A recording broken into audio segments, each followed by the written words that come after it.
C'est important de comprendre ce que c'est que la charia, puisque si on parle d'islam sans parler de charia, franchement, objectivement, on ne sait pas de quoi on parle.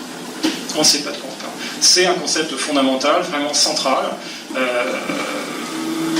Souvent, j'utilise un petit peu une boutade, je dirais que l'islam sans charia, c'est un petit peu comme de l'eau déshydratée. C'est très important, la charia, c'est un concept fondamental. Or, c'est quelque chose dont on vous parle jamais dans les médias français. On vous parle de la religion, des libertés religieuses, de l'islam, d'une religion, blablabla, et on ne vous parle, comme par hasard, jamais de la charia. C'est pourtant un sujet qui fâche. Et on va voir pourquoi. Donc, la charia. Alors, il y a la nature de la charia. La charia, il faut savoir, comme je disais tout à l'heure, c'est extrêmement important, tout ce qui est musulman réfère à la charia. Tout. Ce qui n'est pas lié à la charia n'est pas musulman. Dans le monde musulman, au sens large du terme, il y a des cultures, je dirais, autochtones, des cultures indigènes, des choses comme ça, qui ne dépendent pas de la charia. Tout ce que font les gens qui vivent dans les pays musulmans n'est pas forcément lié à la religion musulmane, à la doctrine musulmane, donc à la charia.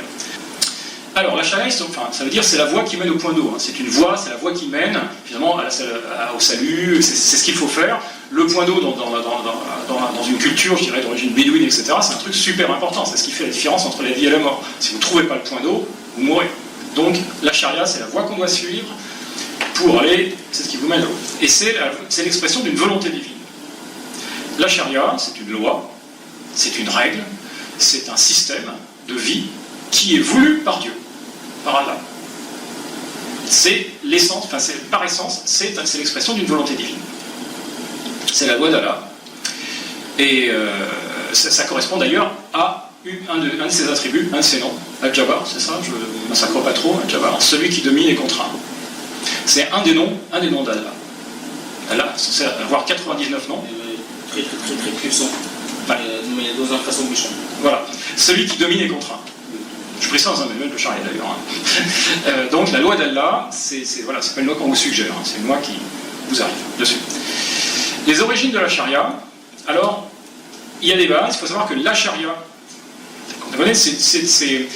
c'est un peu une double signification. C'est une volonté divine, mais en même temps c'est une élaboration humaine. Puisque comme Dieu ne parle qu'à une seule personne, encore il n'a même pas parlé, par l'intermédiaire d'un ange, il n'a parlé qu'à une seule personne à Mahomet, en vérité, seulement Mahomet a dit ce qu'il fallait faire ou ce qu'il ne fallait pas faire. Mais encore, il n'est pas arrivé avec un code en disant, hop, voilà le mode d'emploi, le petit musulman parfait, 1.0, hop, sur la table, lisez le bouquin et c'est bon. C'est quelque chose qui a été écrit après sa mort. Justement, suite au témoignage de ce qu'on avait, de ce qu'il avait dit, de ce qu'il avait fait, de ce qu'il avait autorisé ou interdit. Est-ce qu'il y a un mot français pour traduire charia? Non, c'est de la charia. Donc, donc cette élaboration s'est faite à partir de documents écrits, qui sont le Coran, les hadiths. Donc les hadiths, ce sont des anecdotes de la vie du prophète, et l'ensemble de ces documents, de ces hadiths, compilés ensemble, fait ce qu'on appelle la tradition du prophète, la sunna, qui est en gros l'exemple prophétique et qui sert finalement à boucher tous les trous du Coran, parce qu'objectivement le Coran ne donne pas d'instructions super claires sur tout. Par exemple, un musulman, si vous lisez le Coran, vous ne savez pas comment prier. Voilà, ni comment, ni ce qu'il faut dire, ni comment, ni les gestuels, etc. Ça, c'est Mahomet qui a dit, voilà, il faut faire comme ci, il faut faire comme ça. Et c'est de l'observation des remarques du prophète qu'on a tiré des conséquences sur ce qu'il fallait faire. Donc, les bases de la charia, les matériaux de base, d'où est tirée cette élaboration humaine de la charia, c'est le Coran, les hadiths, la sira, donc la biographie du prophète, l'exemple prophétique, et enfin le consensus des savants. C'est-à-dire qu'à un moment donné, à différents moments dans l'histoire, les savants islamiques, enfin les gens chargés du droit islamique, se mettent ensemble et puis commencent à dire, voilà, sur certains sujets, est-ce qu'on est d'accord. Et, alors la méthodologie n'est pas du tout claire, mais enfin en tout cas, il y a, à un moment donné, on considère qu'il y a consensus des savants sur certains points de droit, et à partir de là, on ne peut plus, et on ne pourra plus jamais, sous peine d'apostasie, revenir sur ces points qui ont été décidés. Donc du coup, ces points prennent autant de force qu'un commandement coranique. Alors au niveau de la hiérarchie des normes, c'est plus bas, mais n'empêche, on ne peut pas revenir sous peine d'apostasie sur des points doctrinaux qui ont été décidés et qui sont considérés comme ayant reçu le consensus des croyants, des savants à une certaine époque. Donc c'est l'ensemble, je dirais, des bases qui font cette élaboration de charia, et à partir de là, on a un système légal qui se met en place et qui s'appelle la charia. Alors, les caractéristiques de la charia. Alors c'est un système total. Très souvent, les Occidentaux appliquent une sorte de préconçu sur l'islam, le système islamique, etc. Ils se disent, bon, c'est un petit peu comme nous, mais avec des différences.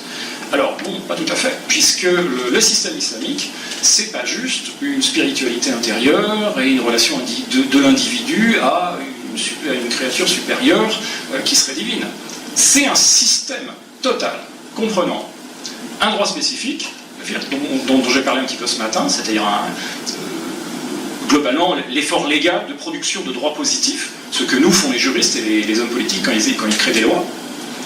Alors, ce qui aussi, souvent, les Occidentaux confondent aussi le fiqh et la charia. Parce que la charia, c'est la production de droits positifs. Et donc, souvent, on utilise le terme surtout dans les sociétés anglo-saxonnes, de sharia law, de loi de la charia. Or, c'est vrai, les juristes islamiques produisent des lois, des textes réglementaires. Et ça s'appelle aussi la charia. Donc la charia, il y a un aspect divin, mais il y a en même temps un aspect humain de gens qui produisent des lois. Et c'est ça qui donne l'illusion chez les gens qu'il existe différents islams et différentes charias. Parce qu'en fonction des différents pays, vous avez différents juristes qui produisent différents types de lois, qui sont plus ou moins influencés par la culture, la situation politique de l'époque, etc., etc. Et donc vous avez des systèmes de droit qui ne sont pas les mêmes. Le droit tunisien n'est pas le même que le droit saoudien. Le droit saoudien n'est pas le même que le droit algérien, etc. Et vous avez des différences. Et c'est ce qui permet aux désinformateurs de l'islam et aux oiseaux qui n'y connaissent rien mais qui cherchent à vous enfumer, de prétendre qu'il y a différents types de charia, qu'il y a différents types d'islam, et que vous avez différents types d'interprétations, etc. Or, il faut savoir que le droit islamique que font les juristes musulmans, c'est pas évident à comprendre pour des occidentaux, parce que en Occident, qu'est-ce que vous faites? Quand vous voulez quelque chose, vous faites une loi qui dit ce que vous voulez. Voilà, je veux que, par exemple, les stationnements soient interdits, et bien j'interdis les stationnements, point barre. Et bien en islam, c'est pas comme ça. Il y a un double niveau. Le juriste ne dit pas « qu'est-ce que je veux faire ?» Le juriste se dit « que veut Dieu ?» Et l'effort du juriste ne va pas être de créer la loi, mais d'essayer d'adapter la loi de Dieu dans la loi des hommes. Et la charia, qui est la volonté humaine, finalement, donne l'existence au droit musulman, qui est le travail juridique des humains pour appliquer dans le droit positif la volonté de Dieu. C'est-à-dire que c'est pas quelqu'un qui décide « je veux ça », la question qu'il se pose c'est « que veut Dieu ?» Et quand, une fois qu'il essaye de savoir ce que veut Dieu, il fait un effort juridique de production de loi en disant « Dieu ne veut pas que je sois stationné à tel endroit et à tel endroit. » Voilà. Donc, c'est un mot à il y a une double couche dans Sharia. Volonté divine et travail humain. Et donc, pour vous présenter l'image, imaginez un puzzle. Un puzzle, quand vous achetez un puzzle, vous avez une boîte avec une image. Après, vous ouvrez la boîte, vous videz les pièces. Vous avez l'image, vous avez les pièces. La méthode que vous utilisez pour assembler les pièces les unes avec les autres, c'est le fiqh, c'est-à-dire le droit juridique. Mais quelle que soit la méthode que vous utilisez, par exemple, vous prenez 5 personnes qui achètent le même puzzle, ces 5 personnes vont avoir une méthode d'assemblage différente. Mais l'image sera toujours la même, à la sortie. Parce que ce qu'ils font, c'est tenter de reconstituer l'image qui est sur la boîte, et c'est pas eux qui l'ont choisi. Comprenez cette image-là, et vous allez comprendre comment fonctionne le droit juridique islamique. Il y a une volonté divine, c'est l'image sur la boîte. Vous n'avez pas le choix. Elle est comme ça. Par contre, vous allez tenter d'assembler, et ça c'est votre effort juridique, et c'est pour ça qu'il y a des différences dans les droits des différents pays. Vous savez que c'est un effort plus ou moins réussi de mettre en place la charia telle qu'ils la comprennent. Mais la charia, le contenu de la charia, lui, il existe, il préexiste, et il ne peut pas changer puisqu'il est donné définitivement par Dieu. Ce qui n'est pas toujours facile à comprendre pour les occidentaux. Comme le Coran, en fait, il est incréé.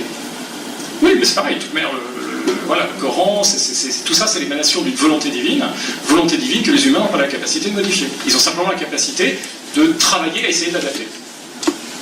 Donc, système total comprenant un droit, une éthique qui est la soumission, un comportement spécifique.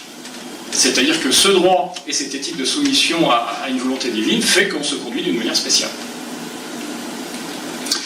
Et la charia a des caractéristiques fondamentales. Un, elle est supérieure. Pourquoi est-ce qu'elle est supérieure? Parce qu'elle vient d'Allah. Elle est abrogative. Ah ouais. Parce que, comme je disais tout à l'heure, vous arrivez avec un système nouveau qui est voulu par Dieu, et comme c'est un système qui vient de volonté divine, il vient remplacer les autres systèmes. Mahomet arrive et dit « Je vais changer votre système, je vais vous expliquer comment doit fonctionner la société. » Ensuite, une caractéristique qui est fondamentale et qui est toujours oubliée par les Occidentaux, elle est insécable. Alors, qu'est-ce que ça veut dire insécable? C'est ça. C'est un bloc en granit, vous ne pouvez pas le couper. Alors, ça se comprend. Si vous vous mettez du côté des caractéristiques internes de la charia, comme elle est voulue par Dieu, si vous acceptez l'idée qu'il y a une loi qui est voulue par Dieu, qui êtes-vous pour en refuser un morceau? Qui êtes-vous? Vous ne pouvez pas. Si vous considérez qu'il y a Allah qui veut quelque chose de vous, vous n'avez pas la possibilité d'en enlever un morceau en disant « Ouais, c'est pas mal dans l'ensemble, mais ça, non, pas ça. » Mais qui êtes-vous? Vous n'avez tout simplement pas la possibilité. La charia est un ensemble insécable, c'est-à-dire qu'un petit morceau est indécollable du reste. Alors ça a des conséquences qui sont relativement étonnantes, c'est-à-dire que le voile islamique, c'est une prescription de la charia, mais le djihad, c'est aussi une prescription de la charia. Et le voile islamique n'est pas moins ou plus une prescription de la charia. Ce sont tous les deux au même niveau des obligations de la charia. Ce qui veut dire que quand vous rentrez dans un système où vous portez le voile, vous rentrez dans un système où il y a le djihad. Vous n'avez pas le choix. L'un mène à l'autre. Ils sont indissolublement liés. C'est un petit peu comme les numéros d'illusionnistes, où vous voyez les illusionnistes qui sortent un tissu d'un chapeau, et vous avez des foulards accrochés les uns aux autres. Et bien c'est exactement la même chose. Il y a le foulard du voile islamique, le foulard du ramadan, le foulard de ci, le foulard de ça, et puis le foulard de l'amputation, le foulard du djihad. Et tout ça c'est attaché. C'est le même morceau. Et quand vous sortez le premier, là, vous tirez le deuxième, le troisième, et vous avez le quatrième. Et ils sont accrochés. Quand vous commencez à sortir un des morceaux, vous êtes dans un système qui va jusqu'à l'autre. Tout est attaché. Mettre le doigt dans l'engrenage, accepter le premier pas, c'est tomber dans un trou. Donc, insécable, disais-je, et immuable. Pourquoi immuable? Parce que Allah a parlé une fois au prophète Mohammed, et qu'il n'a parlé qu'à lui, et que maintenant que Mohammed est mort, Allah ne peut plus changer d'avis, puisque Allah ne peut plus parler à personne. L'islam est comme la seule religion où les gens ont interdit à Allah de parler. Vous prenez par exemple le cas de figure où un musulman dans une mosquée en train de prier se dit « Franchement, Allah, là je vis en Belgique, ils font de la bière, je voudrais quand même goûter de la bière.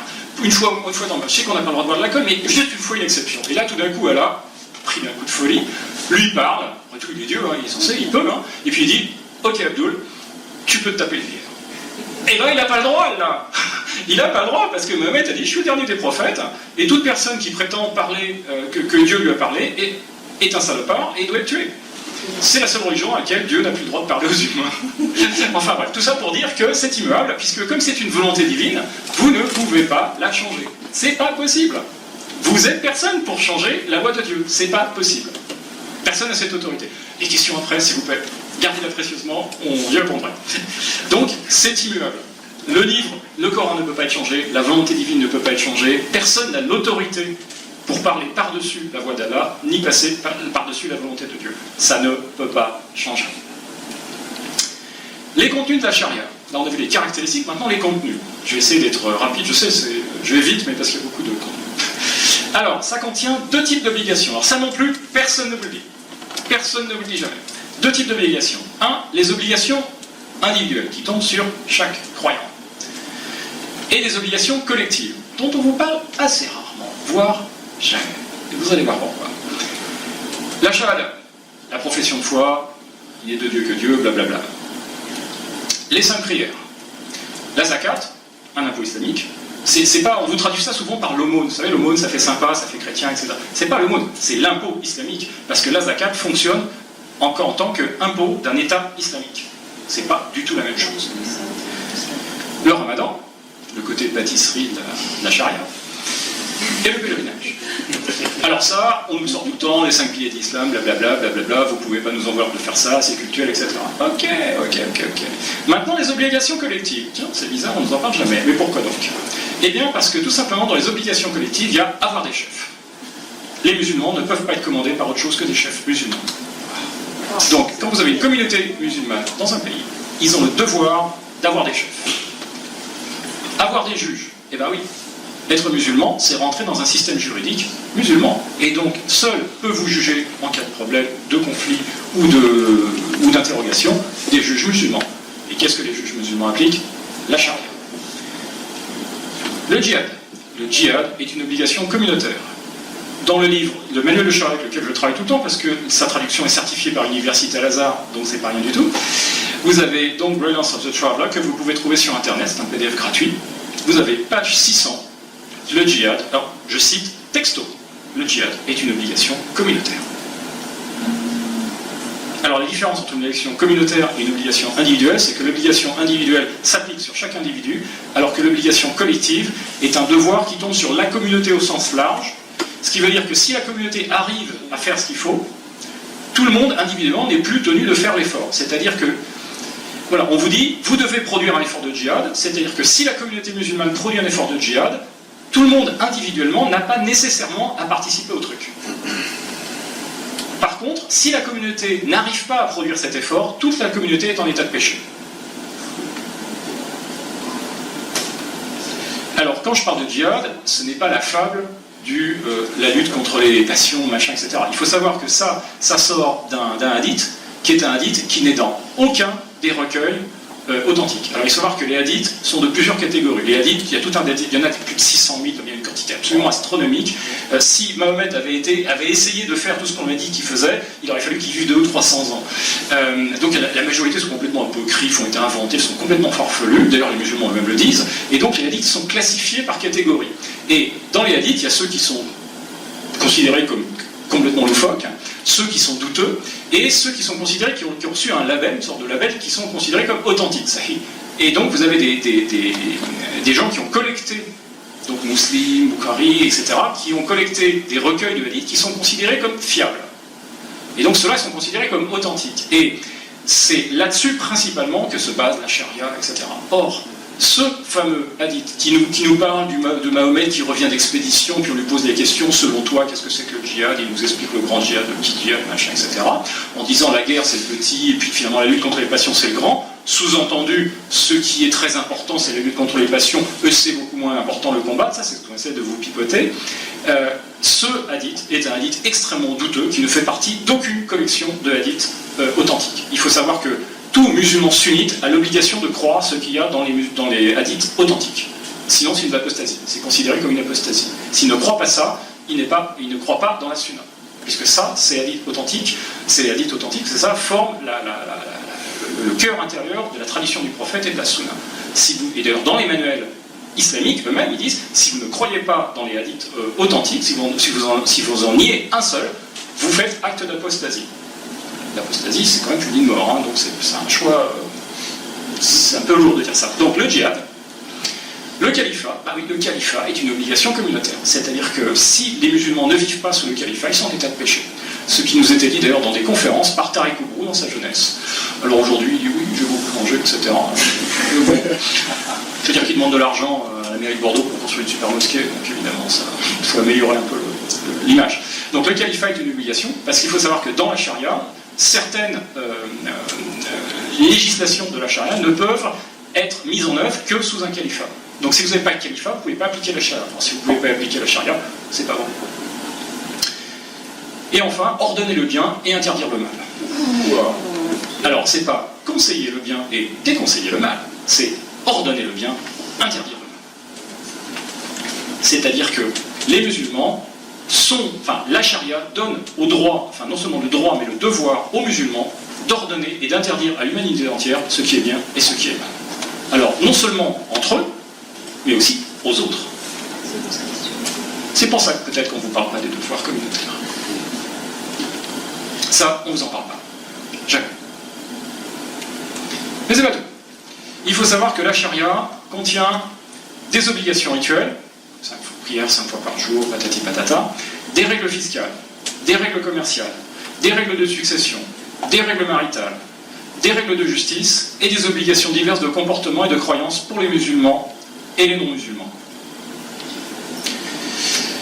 Alors on peut se dire, si on est un petit peu naïf, mais où est le problème? Eh bien le problème c'est que nous avons dans nos pays déjà nos règles. Oui, attendez, l'air de rien, nous sommes dans une civilisation qui a produit du droit, quand même, l'air de rien. Vous regardez le code pénal français, vous allez voir, il y en a du droit en France. Et qu'arriver en disant, ok, c'est sympa, mais moi j'ai mes règles à moi, et j'ai l'intention d'appliquer mes règles.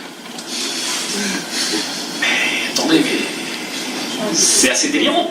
Surtout que dans toutes ces règles, la règle fiscale, règle de succession, règle maritale, règle de justice, etc., il y a des choses qui sont non seulement incompatibles avec nos règles, mais qui sont illégales, voire criminelles. Et oui, c'est que c'est pas seulement j'arrive avec mes règles à moi, qui sont compatibles avec les autres, c'est j'arrive avec mes règles à moi, qui sont incompatibles, illégales et criminelles. Eh ben oui, vous avez un enfant qui quitte la religion, vous devez le tuer. Eh, l'air de rien, c'est un crime chez nous, de tuer ses enfants. Oui, à ceux qui sont dans les bancs. Vous avez une femme qui vous obéit pas, avec la charia, vous avez le droit de la battre. C'est un délit chez nous. C'est un délit chez nous, l'air de rien. Un gars qui vous vole quelque chose, on coupe la main, ça se fait pas chez nous. Voilà, donc il y a des légers problèmes. Par exemple, l'héritage. Vous êtes une femme, vous avez droit qu'à une demi-part. Dommage pour vous, sauf que c'est légèrement discriminatoire, c'est interdit par la loi française. Et ouais, voilà le problème, c'est qu'on arrive avec un système de loi, je vous disais, l'islam est politique, parce que l'islam organise la société. Or, nous avons déjà notre organisation, l'air de rien. Il faudrait peut-être se rappeler ces légers détails. Donc la charia, c'est un système qui discrimine. Alors, la charia est un système qui est absolument pas égalitaire. On nous dit toujours, oh, l'islam c'est tolérant, sous prétexte que dans l'histoire, l'islam intégrait des communautés qui n'étaient pas musulmanes. Oui, elle les intégrait, mais pas avec un statut égal. Quand vous êtes un chrétien dans une société musulmane, vous n'avez pas le statut du musulman.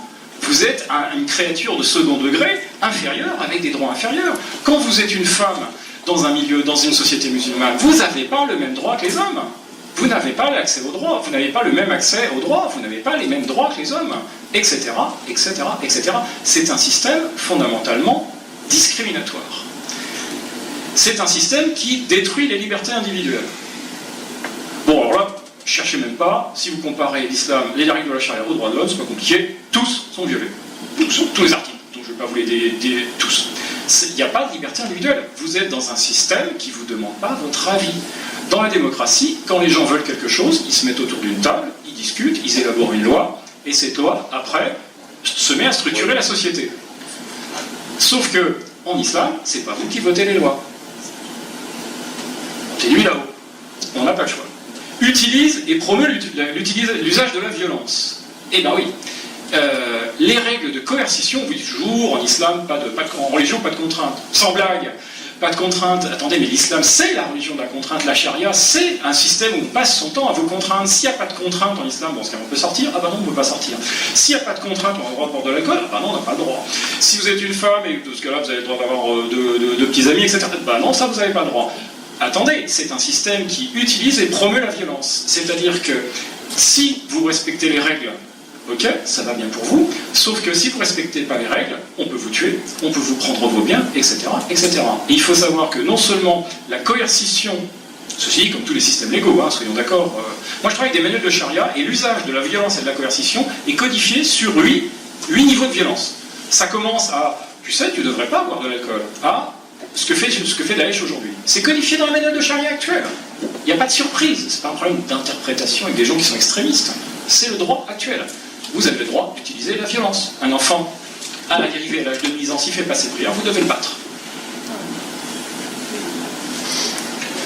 Le mécréant, vous avez le droit de, s'il ne se soumet pas à l'ordre islamique, en rentrant avec le statut de dhimmi, c'est-à-dire de gens inféodés au système islamique, vous avez le droit de le tuer, de lui voler ses biens, de réduire sa femme et ses enfants en esclavage. C'est votre droit. Vous êtes musulman, vous avez le droit de réduire les femmes des mécréants en esclavage. C'est votre droit.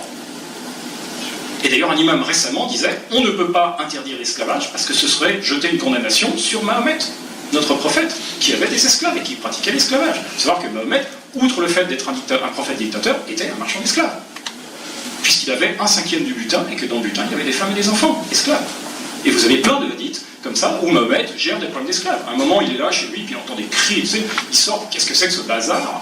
Et on lui explique, ah là, ce sont des femmes et des enfants qu'on va vendre, enfin des esclaves, et on est en train de les vendre individuellement, et donc du coup, les enfants sont séparés des femmes. Et Mahomet, il fait, me casse les oreilles, mais vendez-les par l'eau. Voilà. C'est probablement un effet de sa miséricorde, puisque du coup, les femmes allaient être vendues avec les enfants. Donc, voilà. Donc, Mahomet est un marchand d'esclaves. Mahomet est un marchand d'esclaves, et l'esclavage est codifié dans la charia. L'esclavage, c'est autorisé. Si l'État islamique réduit les femmes en esclavage, c'est parce que c'est permis par la charia. C'est un droit des musulmans de réduire les femmes, les mécréants, en esclavage. Et reconnaissent que, dernier point, qui est quand même un point légèrement important, que tout le monde glisse, sur lequel tout le monde glisse avec miséricorde vis-à-vis de l'islam. Et enfin, nous avons quand même, au niveau du droit positif par rapport à nous, quelque chose qui est quand même relativement incontestable dans notre système légal actuel, c'est un jugement de la Cour européenne des droits de l'homme du 13 février 2003, qui dit, texto, la charia est incompatible avec les principes fondamentaux de la démocratie. C'est-à-dire que, l'air de rien, tout notre système légal est basé sur le nécessaire respect des formes démocratiques de l'État. Et là, on a un système légal qui est tout simplement incompatible avec les fondamentaux de la démocratie. Problème. Dans un système social basé sur la charia, il n'y a pas de souveraineté nationale, puisqu'on opère dans le cadre d'un califat. Il n'y a pas de démocratie, parce qu'évidemment, si les gens pouvaient voter leur loi, ils feraient n'importe quoi. Il n'y a pas de liberté d'expression, critiquer le prophète ou la religion, peine de mort. Il n'y a pas de liberté individuelle, vous faites ce qu'on vous dit, puis c'est comme ça. Il n'y a pas de liberté religieuse, ah non, vous ne pouvez pas quitter. Il n'y a pas d'égalité devant la loi, hommes, femmes, musulmans, pas musulmans. Il n'y a pas de droit de l'homme, évidemment, puisqu'il n'y a que les droits de Dieu qui comptent. Qui veut cela? Alors maintenant, nous allons parler de l'islamisation. L'islamisation, en réalité, c'est l'arrivée des règles, des pratiques de la charia dans votre société. Que votre société soit musulmane ou pas, ça n'a pas d'importance. C'est l'arrivée progressive des règles de la charia dans une société. C'est ça l'islamisation. C'est que vous êtes en train, de manière progressive, d'être transformé en société islamique. Et une société islamique, c'est une société qui fonctionne selon les règles de la charia.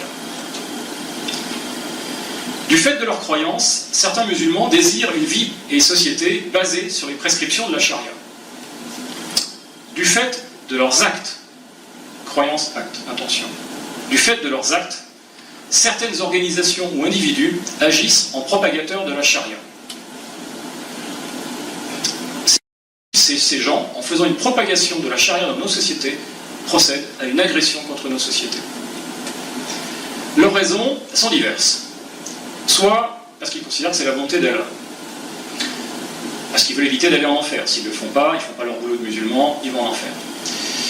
Parce que c'est leur devoir. C'est effectivement écrit dans leur petit bouquin. Parce que c'est leur droit. Et là, c'est là qu'il faut se poser des questions, mais un droit, d'où vient ce droit? Eh bien, c'est un droit qui est donné par la charia aux musulmans. En effet, vous êtes la meilleure communauté qu'on ait fait surgir pour les hommes, vous ordonnez le convenable et vous interdisez le blâme. C'est un verset coranique, donc de première importance au niveau de la loi islamique. Et c'est donc vous remarquez, il y a l'impératif. Vous ordonnez. Vous faites ça. C'est Dieu qui dit, c'est Allah qui dit aux musulmans, vous faites ça. C'est un commandement. Ils n'ont pas le choix. En vérité, ils n'ont pas la possibilité de rester dans leur siège et de se dire, ok, les mécréants, ils font ce qu'ils veulent. Non. Le musulman, la communauté musulmane, doctrinalement parlant, a le devoir d'ordonner le bien et d'interdire le mal. C'est un devoir communautaire, et c'est pour ça que c'est devenu un devoir communautaire dans les règles de la charia. Vous avez enfin les auxiliaires de l'islamisation. Alors ça, c'est très important parce que souvent on les oublie. Ceux qui rendent possible ou facilitent le travail des propagateurs de charia. Les traîtres. Ils ne sont pas musulmans, mais facilitent délibérément l'introduction des règles de la charia dans un pays. Alors il faut savoir que, par exemple, ce que font les musulmans chez nous, amener les règles de la charia, c'est leur devoir, c'est leur travail. On ne peut pas leur en vouloir, quelque part, c'est leur job. Mais par contre, il y a des gens de chez nous qui rendent ce travail possible, qui permettent cette islamisation, qui l'accompagnent, qui la financent, qui lui permettent de rentrer dans le droit positif. Quand Christine Lagarde, ministre de l'économie sous Sarkozy, modifie en plein été le droit fiscal pour faire entrer la finance islamique, et après se vante sur Internet en disant « Bienvenue aux produits de la finance islamique qui respectent les règles de la charia », elle n'est pas musulmane. Quand Bruno Le Maire, oui, le Bruno Le Maire de l'actualité, à l'époque où il est ministre de l'Agriculture, interdit à Nicolas Dhuicq de faire une enquête sur la filière halal, en disant « Tu cesses immédiatement ton enquête ». Quand il interdit l'étiquetage des viandes halal qui sont vendues dans le commerce, sans que vous sachiez, sans étiquetage halal, ce qui fait que vous mangez du halal, dans lequel il y a une taxe. En plus, c'est une viande qui, bon, on en parlera tout à l'heure du halal si on a le temps. Bruno Le Maire dit, on ne va pas, je refuse l'étiquetage de la viande halal, parce que sinon, si c'était étiqueté, les gens qui ne veulent pas manger halal n'achèteraient pas ces produits, et ça ferait monter le prix de la viande halal, et ça mettrait la filière halal en danger. Il n'est pas musulman, Bruno Le Maire. Quand un élu de chez vous autorise une mosquée ou un centre culturel qui n'a qu'une seule fonction, c'est-à-dire de répandre la charia. Il faut savoir que la seule et unique fonction d'une mosquée, c'est pas une église. Une mosquée, c'est pas une église musulmane. Une mosquée, c'est un centre de diffusion de la charia. C'est son seul et unique, c'est sa seule et unique fonction. Faire connaître Delanoë, Sarkozy, Juppé, etc. Tous les gens qui aujourd'hui permettent aux frères musulmans de travailler chez nous alors qu'on sait qu'ils financent le terrorisme. Qui sont ces gens-là? Des musulmans? Non. Des gens bien de chez nous. Ces gens-là sont des auxiliaires de l'islamisation. Ils travaillent avec des gens qui cherchent à détruire les institutions de la République française, qui cherchent à détruire les droits et libertés des citoyens français. Parce que la charia détruit les institutions démocratiques, détruit les droits et libertés des citoyens français. Ces gens-là collaborent avec l'ennemi. Et c'est pour ça que j'utilise le mot du traître, parce que c'est comme dans les films. Vous avez les films à l'époque du Moyen-Âge, où vous avez le gars qui dans la cour, pendant la nuit, s'approche du pont-levis et qui tout d'un coup fait tomber le truc pour que le pont-levis tombe et que les portes s'ouvrent. Et qui fasse entraîner l'ennemi. C'est ça un traître. Et c'est ça que font les gens aujourd'hui, chez nous. C'est ça que font les gens qui permettent aux propagateurs de charia de travailler librement, protégés par la loi, voire qui les financent. Et vous avez les idiots utiles de la charia. Les idiots utiles de la charia, alors attendez bien la définition. Ils sont ou ne sont pas musulmans et contribuent par ignorance à l'introduction et à la pratique des règles de la charia dans leur pays. Juppé. Alors Juppé, Carrefour qui distribue du produit halal, tous vos distributeurs qui distribuent des produits halal, qu'est-ce qu'ils font? Ils ne sont pas musulmans.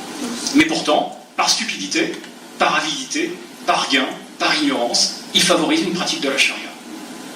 Etc. Le maire qui donne l'autorisation de faire un abattage, de faire un abattoir provisoire pour le ramadan. Il est en train de favoriser une pratique de la charia. Les juges qui disent « Oh, mais non, cette petite jeune fille, elle a le droit de porter son voile, patati patata. » Idiot utile. Et même vous, et même moi probablement d'ailleurs, quand vous achetez de la viande et que vous vous assurez que ce n'est pas de la viande halal, peut-être que vous achetez de la viande halal et vous avez payé une dîme à une organisation islamique. Idiot utile. Quand vous allez dans un kebab, idiot utile. Etc., etc., etc. Les gens, parfois, ignorent, ne savent pas.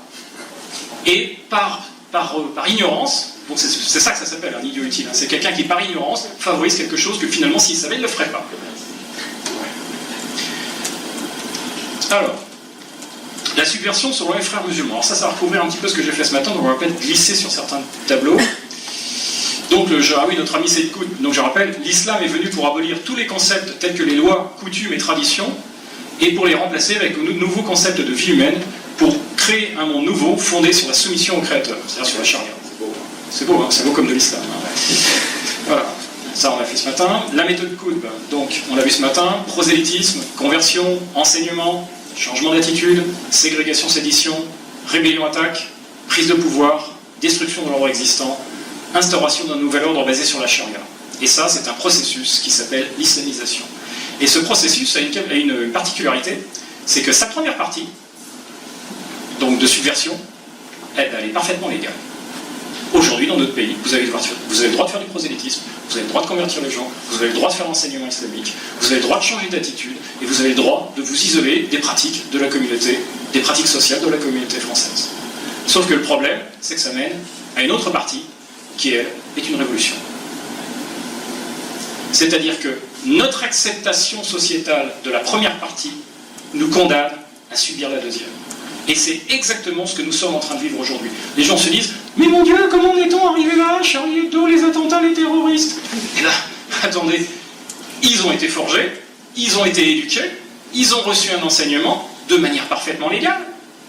Dans une école musulmane, on ne vous incite pas à tuer les gens, pas du tout. On vous dit simplement qu'il faut faire comme le prophète. Donc le gars se dit, bah voyons voir, qu'est-ce qu'il a fait le prophète? Bah tiens, il a tué machin, il a attaqué chose, il a assassiné les gens qui se moquaient de lui, il a réduit en esclavage les koufars, il a détruit leur société, il a mis en place un ordre islamique. Ah bon, voilà. Mais aujourd'hui, c'est pas un délit de dire qu'il faut faire comme Mahomet. C'est pas violent, c'est de l'enseignement, je fais juste une école. C'est de la subversion. Notre société a besoin de régler le curseur de l'acceptabilité de manière beaucoup plus sensible. Aujourd'hui, on laisse passer des choses qui sont inacceptables parce qu'elles nous amènent à la révolution. Et c'est exactement ce qui se passe. Les gens, avec leur changement d'attitude, leur ségrégation, etc., se mettent à avoir des attitudes de rébellion, d'attaque, etc. C'est exactement ça. Aujourd'hui, en France, nous sommes devenus créateurs et exportateurs de djihadistes. Comment? En étant arrivés là, en tolérant la première partie. Tout ce qui aujourd'hui est légal. Alors on peut appeler ça différemment. Hein. On peut appeler ça le terreau et les graines et la récolte. Mais c'est pareil. Si on tolère la première partie, on aura la deuxième. Et c'est ce qu'on est en train de vivre.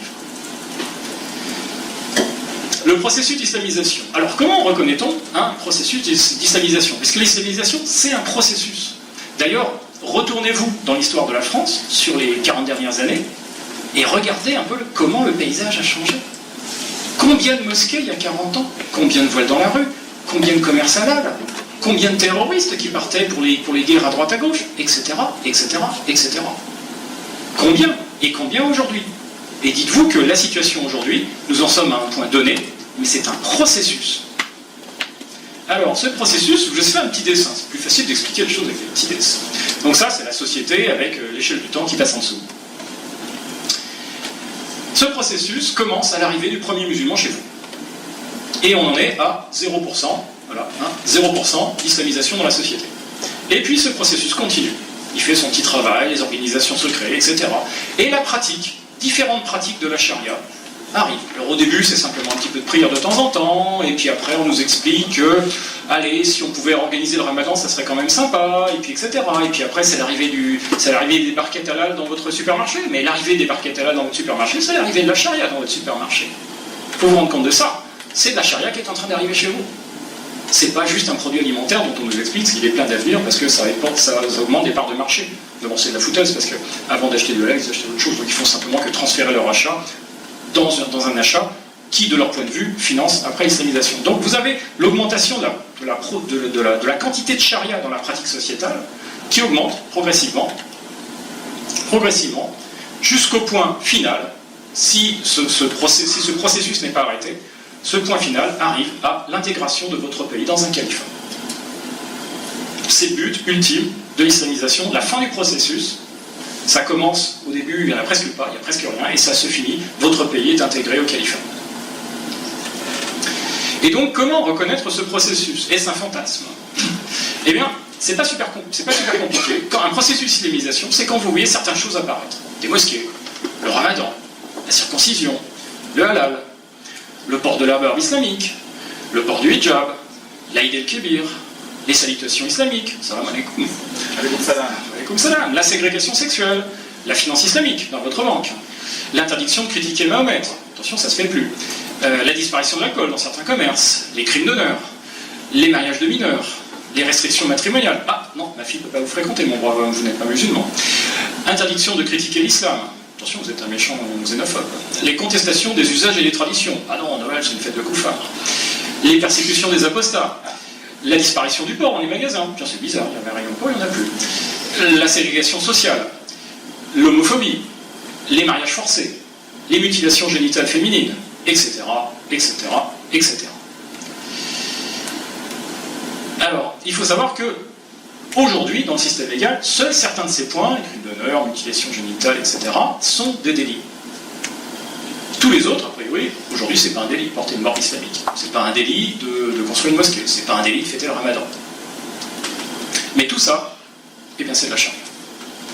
Tout ça, c'est de la charia.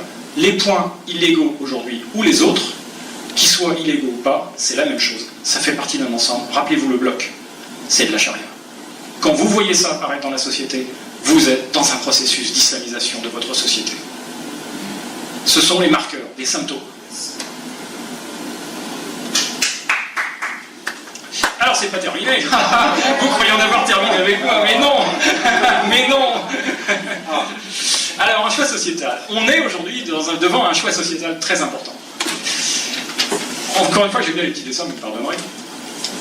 Nous sommes ici au point A, aujourd'hui, dans un système qui se dit démocratique. Alors, bon, avec les guillemets. Hein. Oui. Depuis l'arrivée du processus d'islamisation, parce que je ne sais pas si vous avez remarqué, mais certains des points que j'évoquais tout à l'heure sont arrivés dans notre société déjà.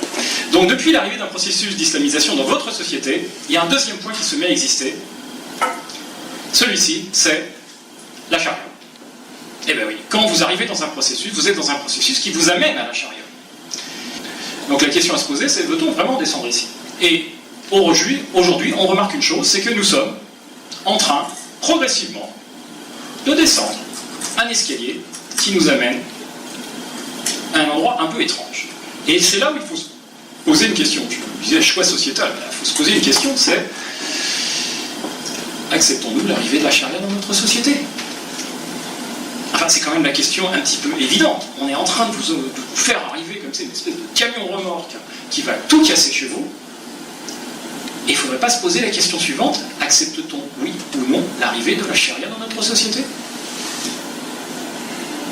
Mais si on ne se pose pas ce genre de questions, mais on n'a pas de cerveau. On est vraiment... Ou alors c'est-à-dire qu'on suit la Coupe du Monde, mais que ça, quoi. Donc, la question à se poser, c'est charia ou pas? Est-ce que j'accepte ça? Donc évidemment, la réponse, enfin, je ne sais pas, de mon point de vue, poser la question, c'est y répondre, hein, c'est non. Et si on n'est pas d'accord avec ça, si on ne veut pas descendre la cave là, tout en bas, dans un endroit très sombre, dans lequel il y a de la lipidation, etc., eh ben, il faut dire non. Et pour dire non, non seulement c'est ça, mais après, il faut dire, on va désislamiser. Il faut remonter cet escalier, revenir sur les mauvaises décisions qui ont été prises, éliminer progressivement tous les éléments de charia qui ont été introduits dans notre société. Ouais, bravo. Et revenir à un point où nous sommes ce que nous sommes, c'est-à-dire des gens capables de décider chez nous ce qui se fait, sans référence à la volonté d'un dieu bédouin, et se dire, n'est-il pas préférable de préserver notre société, nos cultures et nos libertés, et de laisser la charia à l'antiquité tardive? Eh bien si, c'est ce qu'il convient de faire, m'est avis. Et donc, non à la charia, c'est plutôt que non à l'islam. Parce que l'islam, objectivement, faites un petit exercice, hein, vous tendez la main comme ça, et vous essayez de poser l'islam dessus. Qu'est-ce que ça fait? Qu'est-ce que c'est l'islam? Allez-y, sous-pesez, qu'est-ce que c'est? C'est complètement impalpable.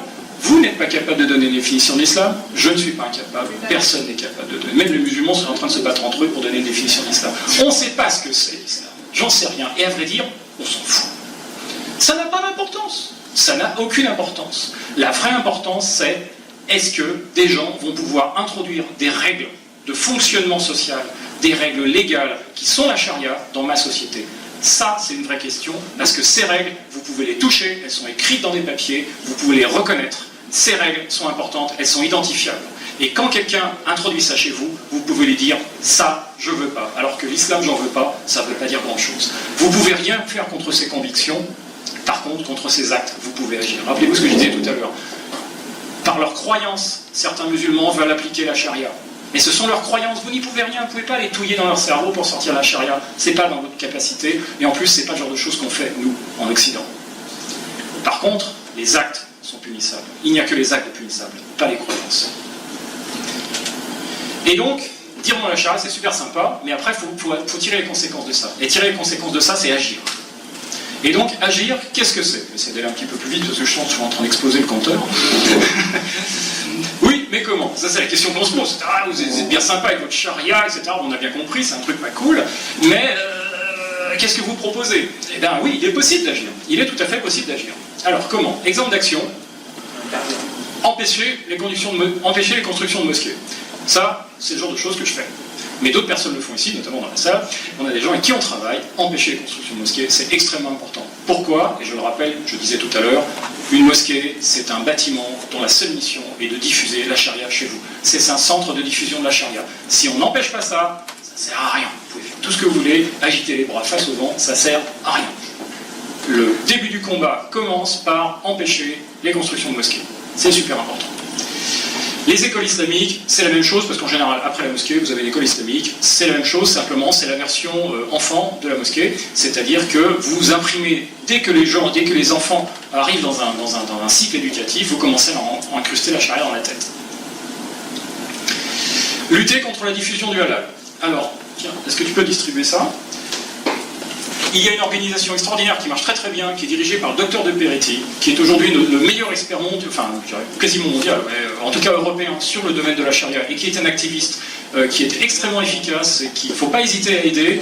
Si la cause animale vous intéresse, contactez le docteur de Peretti de ma part, il n'y aura aucun problème. Il a besoin de délégations un petit peu partout en France. Il fait des actions juridiques contre les abattoirs, il lutte de manière très efficace, il informe les gens, il fait un énorme travail contre le halal. Le halal, il faut savoir que le halal, c'est ce qui finance la tumeur islamique dans nos sociétés. Avec le halal, on dégage énormément d'argent, cet argent est réinvesti dans l'effort d'islamisation. Il faut couper, comme une tumeur cancéreuse, on coupe les vaisseaux sanguins qui viennent l'alimenter. Il faut couper les finances au halal, il faut couper les finances à l'islamisation, il faut supprimer le halal. Information additionnelle, quand vous mangez du halal, vous risquez quand même de mourir, l'air de rien, il y a des gens qui meurent chaque année à cause du halal. Bon, je ne vais pas rentrer dans les détails techniques, mais le halal est quelque chose d'extrêmement nocif. Begovic, le grand imam de Croatie, du côté de la Bosnie plutôt, en Bosnie a dit « Nous conquérons l'Ouest, nous conquérons l'Occident avec le halal ». Le halal est un auxiliaire d'islamisation, de même que la finance islamique. Il faut s'informer, ce que vous faites aujourd'hui, s'informer et devenir leader d'opinion. Parce que quand vous vous informez, vous savez de quoi vous parlez, et vous allez pouvoir, dans les discussions autour de vous, convaincre les gens. Il y a plein de gens qui ne savent pas ce qui se passe, qui sont persuadés que tout se passe bien et que le seul événement important dans leur vie, en ce moment, c'est le mondial de foot. Non, c'est pas le cas. Devenez des leaders d'opinion, contrebalancez, nous n'avons pas la presse, avec nous, la presse fait la désinformation systématique. Regardez, Le Point participe à la désinformation, Le Point, idiot utile, il permet un discours faux de désinformation concernant l'islam d'être diffusé de manière nationale. Et du coup, ça crédibilise la désinformation qui est faite par les acteurs islamiques de l'islamisation, c'est-à-dire continuez à dormir, petits occidentaux, continuez à dormir. Pendant ce temps-là, on gratte, et on est en train de creuser l'intérieur de l'homme. Mais bien sûr. Et donc, nous n'avons pas le choix. Agir, c'est aussi devenir un leader d'opinion. Il faut contrebattre la propagande de l'adversaire et détruire les versions de l'ennemi, mais pour ça, il faut s'informer, pour pouvoir être capable d'argumenter correctement. Et donc, les journées comme aujourd'hui, et c'est pour ça que je vous incite vivement à faire venir vos amis, faire venir les gens qui sont un petit peu sensibilisés, qui viennent se former, qui viennent acquérir des informations comme celles qui sont délivrées aujourd'hui. Je suis sûr qu'aujourd'hui, vous avez quand même appris des choses, il me semble. Eh bien, ces choses, vous avez le devoir de vous en servir, de devenir des leaders d'opinion et de changer l'opinion des gens pour que les gens considèrent que maintenant se pose la question de l'islamisation. Aujourd'hui, on ne se pose pas la question est-ce que j'accepte l'arrivée de la charia? Qui parmi vous s'est posé cette question avant hier, avant aujourd'hui? Et qui parmi vos amis se pose cette question de manière constante en disant mais est-ce que j'accepte l'arrivée de la charia? Pas grand monde.